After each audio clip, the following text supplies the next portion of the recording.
De nouvelles données sur la violence conjugale ont de quoi surprendre. Le nombre de déclarations faites par des femmes à la Sûreté du Québec a bondi de 30 % au cours des 6 premiers mois de l'année, comparativement aux mêmes périodes des années précédentes.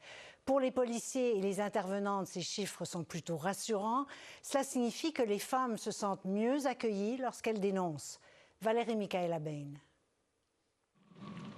Appelez à l'aide avant qu'il ne soit trop tard.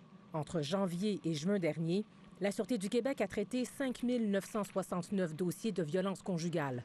C'est 778 de plus que l'année précédente pour la même période. On se sent, je dirais, en sécurité de quitter une relation.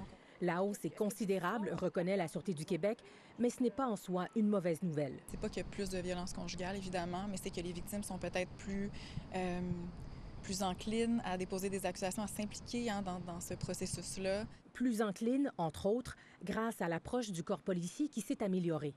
On met en place des nouvelles directives, des nouvelles procédures, des nouvelles façons de faire. Surveiller les déplacements d'une victime, l'isoler de ses proches, les agents sont désormais formés pour reconnaître le contrôle coercitif, qui est en soi de la violence conjugale. Tué le 25 avril. Cette directrice de maison d'hébergement souligne que les policiers sont souvent le premier contact des victimes en situation de crise. Ils ont un rôle très important à jouer là, parce qu'ils vont justement pouvoir informer les femmes de leurs droits, les orienter, les référer vers les ressources nécessaires. Donc, c'est super important que ces professionnels-là puissent bien identifier les dynamiques de violence conjugale.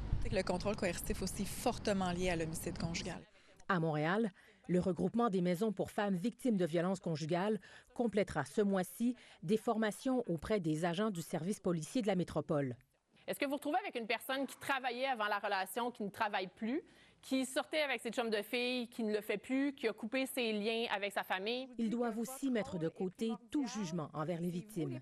Un policier bienveillant, une policière bienveillante qui va laisser un contact positif à la victime, des fois, c'est 2 ans après qu'elle viendra porter plainte à la police. C'est de leur dire que, 1, elles ne sont pas seules, 2, qu'il existe des solutions et que 3, elles seront soutenues tout au long des procédures criminelles si c'est ce qu'elles souhaitent.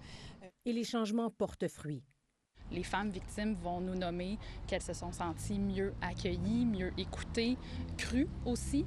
Le gouvernement fédéral procède à l'adoption d'une loi pour criminaliser le contrôle coercitif, un outil de plus qui permettra aux policiers de mieux protéger les victimes.